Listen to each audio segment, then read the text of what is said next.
الذين آتيناهم الكتاب يتلونه حق تلاوته أولئك يؤمنون به. اعوذ باللہ من الشیطان اللعین الرجیم بسم اللہ الرحمن الرحیم وصلی اللہ علی محمد وآل بیتہ الطیبین الطاہرین المعصومین۔ بارگاہ ملکوتی امیر المومنین حرم امیر المومنین علیہ السلام کی جانب سے اردو زبان بولنے والوں کے لیے مخارج حروف کا ایک مختصر تعارف پیش کیا جا رہا ہے۔ سین، ز اور صاد کا مخرج یہ حروف صفیر کہلاتے ہیں۔ حروف صفیر میں سے پہلا حرف صاد ملاحظہ فرمائیں۔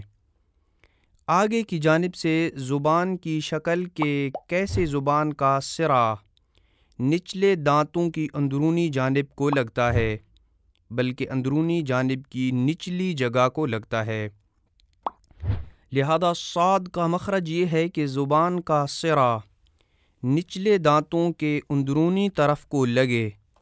جب ہم میں سے کوئی کہے اہدنا الصراط المستقیم تو اوپر والے دانتوں کے اوپر سے آواز گزرتی ہوئی دونوں اوپر نیچے کے دانتوں کے درمیان سے خارج ہو جاتی ہے۔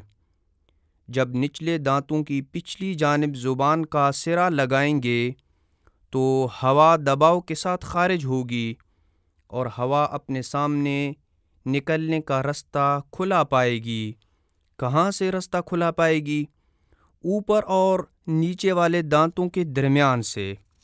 لیکن آواز کا کچھ حصہ کہ جو منہ کے اندر رہ جائے گا وہ اوپر والے دانتوں کے پیچھے ٹکرائے گا اور دانتوں کی جڑوں یعنی مسوڑوں سے بھی ٹکرائے گا۔ اس طرح تجربہ کریں، یوں آپ پریکٹس کریں۔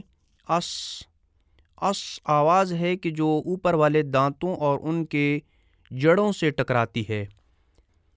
سین اور زا بھی اسی طرح ادا ہوتے ہیں کہ زبان کا سرا نچلے دانتوں کے پیچھے لگے گا اور آواز اوپر سے ہوتی ہوئی اوپر نیچے کے دانتوں کے درمیان سے گزر جائے گی۔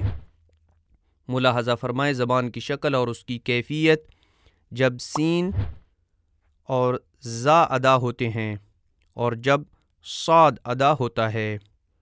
از وصلی اللہ علی محمد وآل بیتہ الطیبین الطاہرین المعصومین۔